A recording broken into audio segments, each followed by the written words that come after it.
All right, so we can now confirm 2 people were shot at by police in election-related violence in Nairobi yesterday.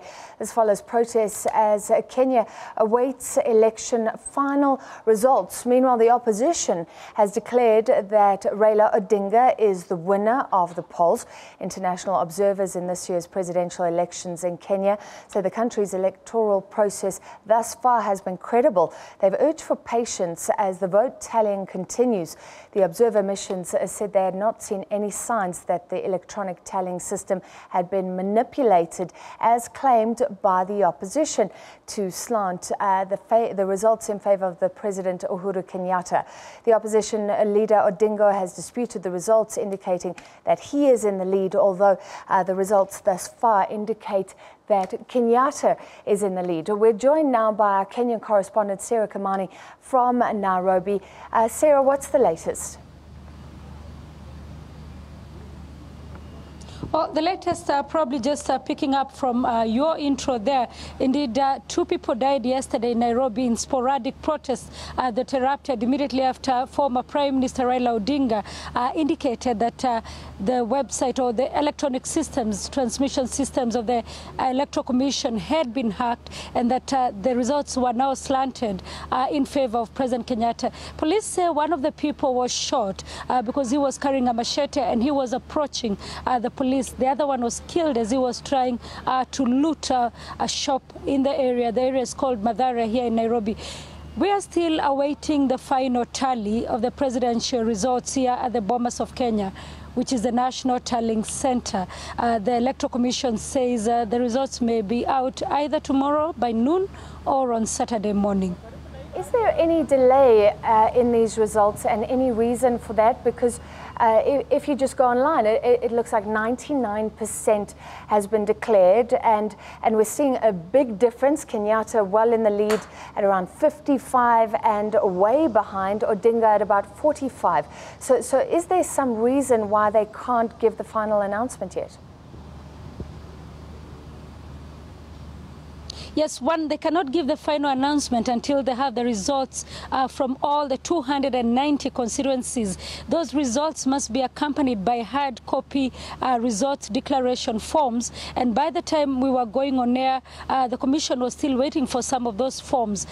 There's also the issue of the electronic system with those claims of the opposition saying that the systems were hacked. So now what the Independent Elections and Boundaries Commission, together with party agents, are doing is that they're physically going through all these forms, trying to see if what had been keyed in the computers is what the hard copy forms are saying. So that process has been taking some time, and that is why the final results are still not out. However, the Commission has 7 days legally within which they can announce the results. So they're still within the time limit that they have been given by the law. So the former U.S. Secretary of State John Kerry today is saying this, our former President Thabo Mbeki saying that at least there are those hard copies, so those forms that you're talking about, where all the observers from the different parties in each polling station signed. So at the end of this, we will know the results. Will Odinga then be able to declare foul after that, or will this be irrefutable evidence of the results? Well, it is not clear what Odinga's next move will be, because he's already also said this evening through his chief party agent, Musalia Mudavadi, that he is in the lead according to information he says he has from confidential sources here at the Electoral Commission. He has refused to divulge information on exactly who has given him that information, but he says from the information he has, he's leading President Uhuru Kenyatta by about 300,000 votes. So that also throws now the process here into some form of confusion. A lot of Kenyans not sure what next. But all the observers were clear that if former Prime Minister Raila Odinga has any contestations, then there are legal ways to handle it. The Supreme Court, they say, is ready to handle any presidential disputes, presidential election disputes that may happen. Odinga was asked this afternoon if indeed indeed they will be moving to court, but they're insisting that the Electoral Commission must now declare former Prime Minister Raila Odinga as the winner. So that is where we are right now.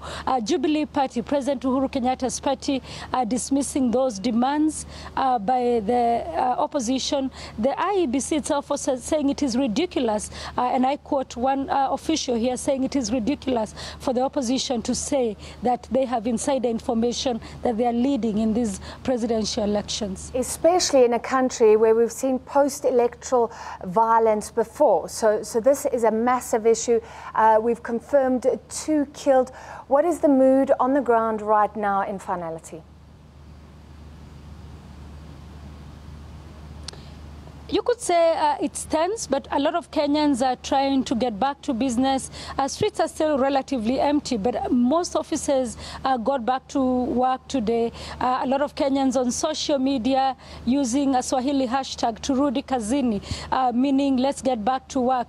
But people still very wary, not moving out completely. But the electoral observers were clear today. We spoke to Aminata Toure, a former politician in Senegal, who said that for a country that has been through so much, for a country that has had a cycle of electoral violence, Kenyans must stand up and be counted and say that their democracy has matured and elections do not have to be about bloodshed. The same thing that former President John Mahama of Ghana, who lost an election last year, said. He said that this should not be about any candidate.